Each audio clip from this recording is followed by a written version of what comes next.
Et bonjour à toutes et à tous les amis, j'espère que vous allez bien, c'est Alex, on se retrouve ce matin pour une nouvelle matinale trading avec pas mal de choses à dire aujourd'hui. On va dans un premier temps revenir sur les actualités et sur la journée d'hier qui a été particulièrement importante sur les marchés et aussi d'un point de vue macro et microéconomique. Et très rapidement, on va se tourner vers la journée d'aujourd'hui qui s'annonce particulièrement intéressante. On fera aussi un gros point technique avec les différentes positions que l'on a prises jusqu'à maintenant et celles qu'on prépare pour la suite de la semaine.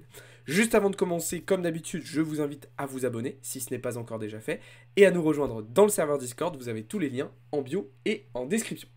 Allez, c'est parti, on commence donc avec un premier petit point sur les actualités de ces dernières 48 heures et ça commence tout droit du côté américain puisqu'on a l'État du Wisconsin via son gestionnaire de fonds de pension qui a annoncé avoir investi 99 millions de dollars de Bitcoin, enfin dans Bitcoin via l'ETF de BlackRock. Alors c'est une très bonne nouvelle et c'est ce qui est surtout très intéressant avec cette news, c'est qu'elle fait suite à d'autres actualités similaires que l'on a depuis plusieurs semaines maintenant, avec de nombreuses institutions, de nombreuses banques, on a vu UBS, on a vu Rothschild, de nombreuses entreprises et même certains États qui annoncent officiellement, publiquement, avoir acheté et investi dans le Bitcoin. Donc on a vraiment une démocratisation, une adoption qui est en train de se faire chez les institutionnels. Maintenant, la prochaine étape, c'est de voir arriver les retail sur le marché et ce qui fera exploser tout ça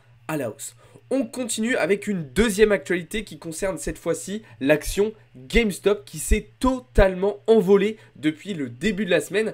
C'est extraordinaire ce qu'il se passe, c'est même, j'ai envie de vous dire, totalement irrationnel. Généralement, c'est plutôt des mouvements qu'on a l'habitude de voir sur le marché crypto, sauf que là, c'est sur la finance traditionnelle. Il y a eu tellement de volatilité que le trading a été suspendu 38 fois juste sur la journée d'hier. Et en plus de ça, eh bien, cette forte hausse a évidemment fait perdre les vendeurs. On estime les pertes à plus de 3,5 milliards de dollars sur la journée d'hier et à plus de 5 milliards depuis le début de la semaine. Donc c'est quand même un mouvement qui n'est pas du tout anodin et qui est vraiment conséquent. On continue avec une actualité cette fois-ci sur l'écosystème crypto avec Tether qui vient de geler 5,2 millions de dollars en USDT qui étaient associés à des escroqueries via phishing. Faut savoir que Tether, depuis leur lancement, depuis leur création, eh bien, ils ont gelé plus de 1,3 milliard de dollars, justement, qui étaient liés à des activités criminelles. Alors, c'est pas eux directement qui prennent l'initiative de bloquer les fonds, mais c'est les autorités, les régulateurs financiers qui leur demandent de le faire. Donc, voilà, je trouvais la data assez intéressante à vous partager. On va pouvoir terminer ces actualités en faisant une transition du coup avec la partie macroéconomique et on va revenir sur le discours, sur la déclaration de Jérôme Powell hier après-midi qui s'exprimait aux alentours de 16 h en direct de la Banque centrale néerlandaise. Alors qu'est-ce qu'il faut retenir de ce que dit Jérôme Powell? Globalement, il a redit à peu près ce qu'il avait dit les dernières fois. Mais il a été un petit peu plus neutre, un petit peu plus prudent, un petit peu plus mesuré en disant que son degré de confiance dans le fait que l'inflation allait repartir à la baisse était moins élevé qu'auparavant. Donc au vu des dernières informations, au vu des dernières données, eh bien on a un Jérôme Powell et une Fed qui est un petit peu plus prudente, qui n'est pas certaine que l'inflation va repartir à la baisse tout de suite. Il a rappelé que le gros point fort actuellement c'était l'amélioration graduelle, constante du marché du travail, ce qui permet justement à la Fed aussi de maintenir ses taux d'intérêt directeurs élevés pour le moment. Et d'ailleurs, à propos de ces taux d'intérêt directeurs, Jérôme Powell a dit qu'il ne les augmenterait pas, mais qu'il était encore bien trop tôt pour les baisser. Ça, c'est quelque chose qu'il nous a déjà expliqué les fois précédentes. Et puis, il est revenu sur les données PPI qui avait été publié quelques heures avant, dont on va parler dans un instant, en disant que selon lui, voilà, elles n'étaient pas faciles à interpréter, qu'ils ne pouvaient pas indiquer que c'était vraiment une reprise haussière. Forcément, il dit ça pour calmer le jeu, pour ne pas exciter les marchés et surtout pour éviter la panique totale. Bah oui, parce que les chiffres PPI hier après-midi, ils n'ont pas été bons du tout. Effectivement, déjà les estimations s'attendaient à un rebond des prix à la production, mais ce rebond a été plus élevé qu'attendu. Alors pourquoi c'est problématique? Parce que si les prix à la production augmentent, si les prix de production des biens et des services augmentent, et bien derrière vous allez avoir des prix de vente de ces biens et de ces services qui vont augmenter aussi. Et donc cela va participer à une reprise de l'inflation. Donc voilà pourquoi ce chiffre n'est pas forcément très rassurant. Alors, en parlant d'inflation, ça tombe bien, on aura les résultats cet après-midi, mais on va y venir juste après. Avant ça, on va revenir sur d'autres petites données macroéconomiques que l'on avait hier, notamment du côté européen. Et oui, du côté européen, hier, il y avait pas mal de choses avec, pour commencer, le taux de chômage au Royaume-Uni qui a légèrement rebondi à 4,3% contre 4,2% précédemment. On a eu le taux d'inflation en Allemagne, donc qui se maintient à 2,2%, ça c'est plutôt bien. On a eu l'indice You, donc qui est un indicateur de sentiment économique sur l'ensemble de la zone euro. Là, on a eu un indicateur en hausse, même au-delà des attentes, donc ce qui est plutôt positif. D'ailleurs, c'est une tendance qu'on observe depuis quelques semaines sur la zone euro, une reprise de l'activité économique, une reprise de la confiance, du sentiment économique, d'accord? Ce qui pourrait, d'ailleurs, peut-être entraîner un pivot de la BCE un petit peu plus tard que ce qu'on avait envisagé, même si pour le moment, ça semble un petit peu trop léger, selon moi.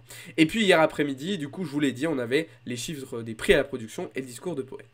Aujourd'hui, d'un point de vue macroéconomique, on a la journée la plus importante de la semaine. Ce matin, on a eu déjà des premiers résultats avec les chiffres de l'inflation en France qui continuent de ralentir et qui se stabilisent désormais à 2,2%. Là aussi, c'est un argument qui pourrait permettre à la BCE de baisser ses taux étant donné que les objectifs sont quasiment atteints. L'autre résultat important de cette matinée sur la zone euro, ce sera la croissance, le PIB sur le premier trimestre. Là aussi, je vous le disais à l'instant, on devrait avoir une reprise de l'activité économique, une reprise de la croissance, ce qui est plutôt un bon signe pour la santé économique de l'Europe. Et cet après-midi, je vous le disais tout à l'heure, les chiffres de l'inflation avec le CPI. Alors, le chiffre attendu est celui-là, 3,4% contre 3,5% précédemment, donc légère baisse de l'inflation, ce qui serait plutôt logique d'ailleurs au vu des dernières datas qu'on a eues ces dernières semaines, et baisse un petit peu plus importante sur l'IPC Core en passant de 3,8 à 3,6%. Je rappelle que l'IPC Core, c'est le chiffre de l'inflation duquel on a ponctionné la volatilité des prix sur l'énergie et sur l'alimentaire. Mais attention, ce ne sera pas le seul résultat important de cet après-midi, on aura aussi les ventes au détail du côté américain, ainsi que les stocks de pétrole brut. Et puis au-delà de ça, on aura un certain nombre de membres du FOMC qui vont s'exprimer aujourd'hui, avec notamment Bowman ou encore Kashkari, et on a vu ces dernières semaines que les différentes prises de parole des membres du FOMC avaient pu avoir un impact assez conséquent sur les marchés. Alors justement, les marchés, on y vient. Il y a pas mal de choses à dire sur les marchés, et notamment sur les marchés financiers traditionnels. On va commencer avec un petit point sur le gold ce matin, on change un petit peu l'ordre établi, et notre position que l'on a prise en début de semaine sur l'or qui se passe à merveille. Je vais vous montrer, parce que certains vont dire « Ouais, mais tu nous dis que tu as pris cette position, mais rien nous l'indique que c'est vrai, dis donc. » Eh bien, je vais vous le montrer. Voilà, elle est ici. Lundi, le 13 mai 2024, à 17h40, je vous ai dit « Je suis in sur le gold ». C'était une analyse qu'on avait travaillée en plus en session de trading avec les membres premium. Je vous ai envoyé en plus de ça la capture d'écran avec mon prix d'entrée, mon TP et mon SL. Regardez où en est le gold aujourd'hui. On se régale. Donc là, j'ai indiqué aux membres premium ce matin de sécuriser leur position avec une prise de profit partiel et un SL remonté à BE. Très clean, tout se passe pour le mieux. Alors, là, je vous montre un gain, mais je vous montrais aussi une perte. Bah oui, parce que hier, j'ai aussi dit aux membres premium, hop, on est juste ici, que j'avais pris un short sur EURUSD. Alors là, c'était un short scalp. Donc évidemment, on n'est pas du tout sur les mêmes tailles de position. Vous voyez que sur le gold, on était sur du swing en 4 heures. Donc on a des tailles de position qui sont bien plus grosses. Là, on était sur du scalp en 15 minutes sur EURUSD. Malheureusement, le dollar a été vraiment beaucoup trop faible et du coup, on s'est fait sortir. Malgré ça, attention, je reste convaincu que sur EURUSD, cette zone-là, que vous voyez ici, là, toute cette zone-là, elle va être récupérée à un moment donné. Bah oui, regardez, on a une magnifique zone de liquidité avec une sell side sur les 0,5 de Fibo. Et puis, entre les 0,786 et les 0,618, donc dans la zone d'OTE, on a une superbe FVG à venir récupérer. Donc, pour moi, cette zone est à surveiller sur EURUSD. Qu'est-ce qu'il va falloir pour qu'on aille chercher cette zone et donc potentiellement qu'on se positionne pour aller chercher ces niveaux-là? Ce qu'il faudrait, c'est que cet après-midi avec les annonces, on ait une reprise haussière du dollar et qu'on ait une structure de retournement qui se mette en place sur EURUSD. Maintenant, ça va dépendre de la publication des résultats. Si l'inflation continue de baisser, il y a de fortes chances que le dollar lui aussi continue de baisser, et donc que l'euro, que le gold, que les indices continuent de monter. En parlant des indices, justement, hier après-midi, j'ai pris un petit scalp sur le Dow Jones. D'accord? Pourquoi? Eh bien tout simplement parce qu'avec la publication du chiffre PPI, alors ma position s'est effacée, hop, eh bien on est venu swept de la liquidité, on est venu chercher de la liquidité. Du coup, ce que j'ai fait, eh bien, c'est que je me suis positionné à l'achat, étant donné qu'on a fait une clôture de réintégration. Ok? Donc là, c'était un petit scalp, hein. Vous voyez, j'ai TP ma position ce matin, d'accord? Parce que je voyais que le prix se stabilisait depuis la clôture de session US hier soir. Donc je me suis dit, voilà, je vais clôturer ma position. Et je me dis qu'en plus, c'est pas impossible que dans la journée, justement, on revienne combler l'impulsion qui a été créée hier en fin de session. D'accord? Donc voilà ce que j'ai fait sur les indices. Vous l'avez compris, je travaille plutôt des expositions à court terme sur le marché actuellement. Bah oui, parce que selon moi, avec les catalyseurs macroéconomiques que l'on a, il y a pas mal d'incertitudes, d'indécisions sur le marché. Donc dans ce genre de situation, je vais éviter de m'exposer trop longtemps sur le marché et je vais plutôt privilégier des positions à court terme. Ça, c'était pour les marchés tradis. Du côté des marchés crypto, c'est sensiblement la même chose. D'ailleurs, sur Bitcoin, pour moi, il y a deux zones importantes à surveiller. Ok? Là, on est dans une structure interne avec deux niveaux très intéressants de part et d'autre du prix actuellement, du cours actuel du marché. La première, vous la voyez très très bien, c'est cette buy side, cette zone de liquidité qu'on a pile poil sur les 618 de Fibo de cette impulsion baissière. La deuxième, c'est celle qu'on a en bas avec tous ces lots sur lesquels on a laissé énormément de liquidité. Alors il y a deux options. Soit on va d'abord venir chercher les highs et ensuite les lows, soit d'abord les lows puis les highs. Donc ce qu'il y a à faire pour le moment sur Bitcoin, eh bien c'est patienter.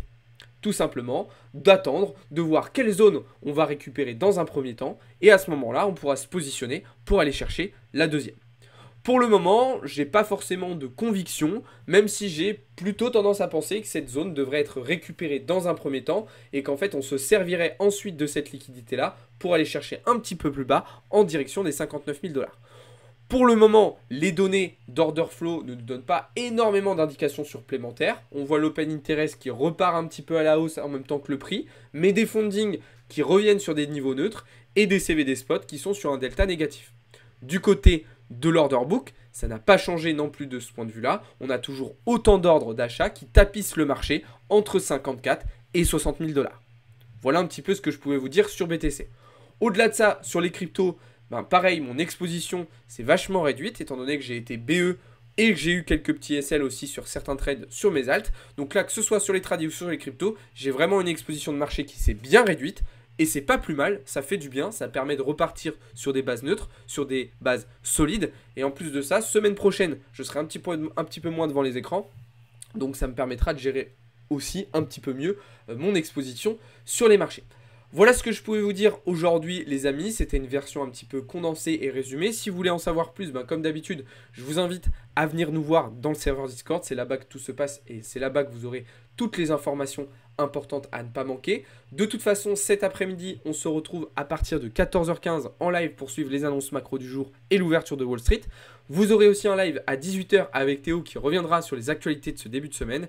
Et puis ce soir à 20h, rendez-vous pour une AMA exceptionnelle dans notre serveur Discord. C'est public, c'est ouvert à tous, donc n'hésitez pas à nous rejoindre. Merci de m'avoir écouté et de m'avoir regardé. Je vous souhaite à toutes et à tous une très très bonne journée. Ciao à tous, c'était Alex pour Blockchain Capital,